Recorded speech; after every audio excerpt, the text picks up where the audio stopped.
사랑하는 성도 여러분, 한 주간도 말씀 안에 거하고 계시는지요? 오늘은 지난 2월 7일 주일에 주신 요한복음 11장 1절부터 11절 본문에 바라던 대로 안 되거든이란 제목의 말씀을 산책하며 묵상하고자 합니다. 말씀의 산책으로는 골든 게이트 배경인데요. 오늘은 북쪽 마린 카운티에서 샌프란시스코 쪽으로 돌아오는 코스를 배경으로 진행하도록 하겠습니다. 일상생활 속에 우리가 기도했고 잘못도 없고 게으른 것도 아닌데 바람대로 되지 않은 일을 만날 때가 많이 있죠. 이런 상황 속에 우리는 본문을 통해서 어떤 성숙한 믿음의 생활을 해야 되는지를 살펴보고자 하는 것입니다. 바라던 대로 안 되거든 본문이 가르치는 첫 번째 교훈은 예수의 사랑에 소망을 갖고 상황만 아뢰세요라고 하는 내용이었습니다. 우리가 어떤 일이 바라는 대로 안 되면 하나님의 사랑을 의심하기도 하고 하나님이 나를 사랑하는데 왜 이렇게 고통을 당하는가 생각하기도 하는데 본문을 보면 하나님이 사랑하는 사람에게도 질병이 오고 죽음도 찾아온다는 것을 보여주죠. 1절과 2절에 보면 어떤 병자가 있으니 이는 마리아와 그 자매 마르다의 마을 베다니에 사는 나사로라. 이 마리아는 향유를 주께 붓고 머리털로 주의 발을 닦던 자여 병든 나사로는 그의 오라비니더라고 기록할 정도로 예수님께서 예루살렘에 가실 때마다 신뢰와 사랑을 주고받던 집이었고 그 가정을 사랑하신다고 3절과 5절은 표현하고 있습니다. 그런데 이렇게 주님이 사랑하심에도 불구하고 이 가정에 질병과 죽음이 찾아온 거죠. 그렇다면 우리도 주님이 사랑하시는 거 분명한데도 어려움이 찾아올 수 있는 거예요. 그럴 때 우리는 주님이 나를 사랑하심에 대한 소망을 갖고 주님께 정확한 상황만을 아뢰면 됩니다. 오늘 이 두 누이는 예수님께 사람을 보내어 3절에 보면 주여 보시옵소서 사랑하는 자가 병들었나이다 라고 그 당시 상황만을 정확하게 아뢰고 있는 장면을 보게 됩니다. 그런데 예수님이 죽고 난 뒤에 도착하셨고 나사로가 죽은 뒤에 도착하셨음에도 불구하고 마르다는 21절과 22절에 보면 아팠을 때 오셨다면 내 오라버니가 죽지 아니었겠고 지금이라도 주께서 무엇이든지 하나님께 구하는 것은 주실 줄 믿는다고 하는 탁월한 믿음을 보여주고 있죠. 그러면서 나사로가 병들었을 때는 주여 보시옵소서 사랑하는 자가 병들었나이다라는 정확한 그 당시 상황의 메시지만을 예수님께 전달하면서 이 여인들의 내면에 간직하고 있는 엄청난 믿음을 우리는 살펴보아야만 합니다. 병든 오빠를 어떻게 고쳐달라는 말도 없습니다. 주님께 강요하지도 않았어요. 그리고 속히 찾아와 달라는 부탁도 없었어요. 왜요? 말씀만으로도 주님은 역사하실 수 있으니까요. 즉 예수님의 능력에 월권하지 않고 있는 거죠. 우리는 기도하면서 하나님께 언제 어떻게 응답해달라고 시간과 방법까지도 내가 다 요구할 때가 많이 있는데 우리가 어린아이 같은 믿음을 가지면 이런 기도도 가능해요. 그리고 그런 기도를 하는 사람 비방하지도 마세요. 그러나 우리가 믿음이 신앙이 성숙해지다 보면 하나님의 해결 방법이 나와는 다르고 하나님의 지혜와 능력은 무한히 크시다는 것을 알기에 우리가 그 사실을 안다면 예수님을 오늘 이 누이들처럼 주여 보시옵소서 주인으로 부르고요. 주인으로 모시고요.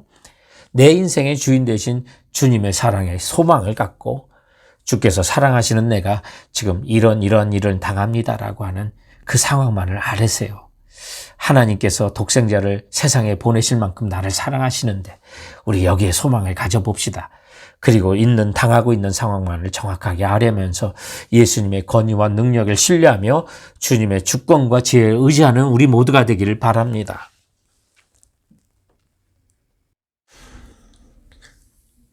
바라던 대로 안 되거든 본문이 가르치는 두 번째 교훈은 주님의 시간은 늦지도 이르지도 않음을 믿으세요라고 하는 내용이었습니다.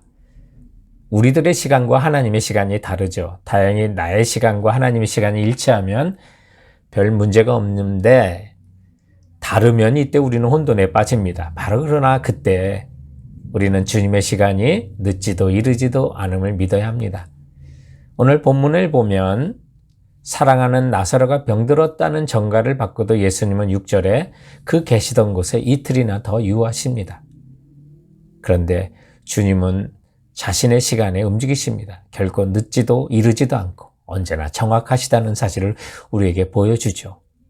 만약 우리에게도 바라던 대로 안 되고 뜻대로 안 되고 기도응답이 이루어지지 않는 것은 아직도 하나님의 뜻이, 하나님의 시간이 남아있다는 증거입니다. 모든 것 덮어두고 하나님 무작정 역사하시지는 않습니다. 우리에게 축복이 아니기 때문에 그렇습니다. 오늘 본문의 상황이 바로 그런 상황이죠. 그래서 예수님께서 마리아와 마르다에게 도착하셨을 때는 나사로가 무덤에 있은 지 이미 나흘이 지났다고 17절은 말합니다. 왜 우리 주님은 지체하시고 사랑하는 사람을 고통 속에 내버려 둘까요? 그 이유 중에 하나는 오직 예수님만 의지하고 믿게 하려 하기 때문에 그렇습니다. 그래서 우리는 긴 고난 가운데 오직 주님만을 믿게 될 때 하나님의 영광을 볼 때가 많이 있습니다. 오늘 본문의 4절이 바로 그런 것이죠. 예수께서 들으시고 가라사대 이 병은 죽을 병이 아니라 하나님의 영광을 위하며 하나님의 아들을 인하여 영광을 얻게 하려 함이라고요. 우리는 이 다음 기사를 잘 압니다. 나사로가 죽음에서 일어난 부활한 사건 말이죠. 그것을 통해서 치유보다 더 좋은 죽음을 이긴 놀라운 승리로 하나님께 영광을 돌리는 것을 우리는 보게 되잖아요. 그래서 우리가 정말 바라던 대로 안 될 때 예수님은 나를 위한 계획과 섭리가 있다는 것을 믿어야만 합니다. 주님은 이 계획과 섭리가 있기에 오늘 본문의 14절과 15절에 보면 나사로가 죽었는데도 기뻐하셨습니다. 아니, 예수님이 나사로가 죽었는데 기뻐했다고? 예, 맞습니다. 그래서 본문은 14절과 15절에 보면 이에 예수께서 밝히 이르시되 나사로가 죽었느니라 내가 거기 있지 아니한 것을 너희를 위하여 기뻐하노니 이는 너희로 믿게 하려 함이라고 말합니다. 남 바라던 대로 안 되고 울고 낙심할 때 주님은 기뻐하실 수도 있습니다. 그렇다고 주님이 정말 우리의 고통받는 거 즐기시는 분은 아닙니다. 하지만 예수님의 초점은 우리들에게도 나사로에게도 성취될 하나님의 목적과 이제 드러날 하나님의 영광에 맞춰져 있기 때문에 그렇습니다. 그렇다면 이 섭리를 믿고 나를 위한 계획이 있다는 것을 분명히 알고 주님이 또 날 사랑하신다는 믿는다면 우리가 바라던 대로 안 될 때 그 시간이 늦지도 않고 이르지도 않은 시간임을 우리는 믿길 바랍니다. 바라던 대로 안 되거든 본문이 가르치는 세 번째 교훈은 빛 대신 예수와 믿음으로 연합이 관건입니다 라고 하는 부분이었습니다. 주께서 나를 향한 사랑에 우리가 소망을 두고 내 형편을 아뢰었고 또 주님의 시간이 가장 정확한 섭리의 시간임을 믿는다면 이제는 빛 대신 예수님과 믿음으로 연합하여 살아가는 것이 관건이 된다는 것입니다. 왜냐고요? 예수님이 우리의 시간과 생명을 주관하시는 분이시기 때문에 그렇습니다. 오늘 본문을 보면 예수님께서 당시 예루살렘, 즉 베다니로 올라가시려고 할 때 십자가의 순환을 겪으실 걸 아셨고 또 제자들은 그래서 8절 말씀에 보면 예루살렘에 올라가면 변고당할 것을 걱정하면서 예수님을 만류하죠. 그런데 9절과 10절에 보면 예수께서 대답하시되 낮이 12시간이 아니냐 사람이 낮에 다니면 이 세상에 빛을 봄으로 실족하지 아니하고 밤에 다니면 빛이 그 사람에게 없는 거로 실족하느니라 라고 말씀하시는데요. 낮이 12시간인데 주님께서 이 말씀을 하신 이유는 뭐냐면 예수님은 신변의 위험을 느끼시지만 하나님께서 일할 수 있는 시간을 허락해 준 그 안에 있다는 것이에요. 그래서 충분히 나사로를 살릴 수 있다는 거고요. 예수님이시니까 이런 시간을 식별할 수가 있는 거죠. 아무리 우리가 힘들고 바라던 대로 안 돼도 예수님과 함께 사는 것이요. 시간과 생명을 주관하시는 주님과 함께 살기 때문에 빛 가운데 살면 실족하지 않는다는 것을 우리에게 보여주는 거예요. 결국 예수님은 일하실 수 있는 시간, 십자가를 지시는 시간 다 아시고 통제하신 분이세요. 그리고 나사로가 위급해도 죽기까지 내버려 두심은 예수님은 죽은 자도 능히 살리시는 전능자이심을 선포하고 있는 것입니다. 그러므로 예수님께서 나사로의 가정에 그리고 우리들이 바라던 대로 안 돼 애타하는 그 순간에 예수님께서 우리에게 주시려고 하는 것은 피상적이고 순간적인 것이 아니라 완전한 것이고요. 그리고 일시적인 것이 아니라 영원한 것입니다.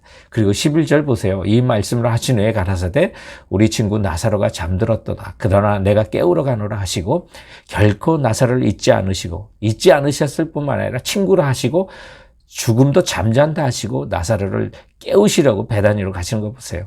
바라던 대로 안 될 때 오늘 본문은 예수 그리스도께서 우리의 시간과 생명의 주관자이심을 선언하는 거예요.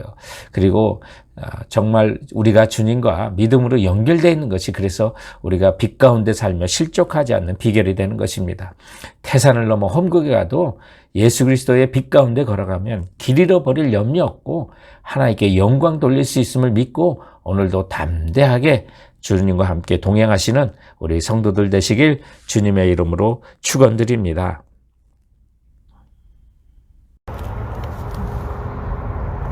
네, 사랑하는 성도 여러분, 지금까지 골든게이트 브릿지에서 말씀의 산책이었습니다. 그럼 이 시간도 주께서 주신 말씀으로 건강하시고 승리하시기 바랍니다. 감사합니다. 안녕히 계세요.